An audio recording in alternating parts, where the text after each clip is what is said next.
Now we're going to be getting to our staining. Now, let's have a recap. We've done our sanding, we've done our primering, and we've done our cleaning. So right now, all this piece needs to do is apply some stain. Now here's the combination that we're using. We're using our water base, pale yellow primer, and our cocoa berry stain. Sergio, go ahead and put the first coat of stain on and show us exactly how we're going to be doing this. Now, if you notice what Sergio's doing, all we're trying to do is get the stain on the material and all the cracks and crevices.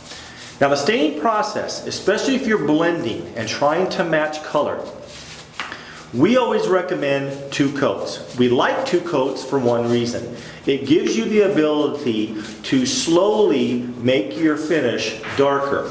All of the colors that you see here made by Pearlworks, the cocoa berry and some of our other stain colors, are a heavily tinted base color. The reason why they're done that way is because you can put a thin coat on and go from light, and as you put on more material, you can slowly make the same color darker.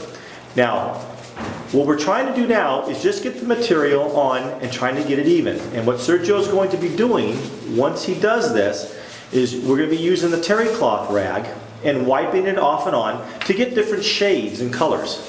So why don't we just go ahead and watch Sergio for a while, and you can take in this technique.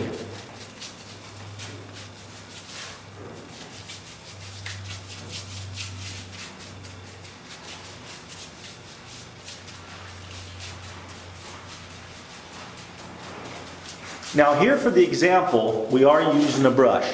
If you've got large areas, you're going to want to spray it in a sprayer because it just makes it easier to get the material on quicker. Now if you notice what Sergio's doing now, we're wiping off most of the material. And the reason why we're doing this is because we're trying to get some contrast in the color between light and dark. Because if you look at traditional old finishes, nothing is exactly even in color. You've got light areas and you've got dark areas, and that's what kind of gives the richness to the material. And if you'll notice here, a lot of the stain stays in the cracks and the crevices, which we want.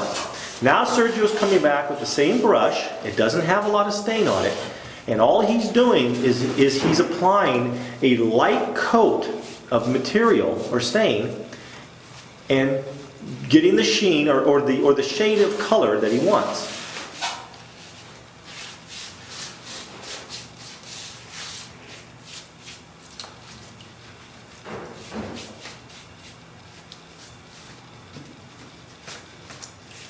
Now this particular process can be a little bit time consuming because what you're trying to do is get the color on evenly, and of course wiping the areas away that you want it to be lighter and leaving the areas with more stain that you want to be darker.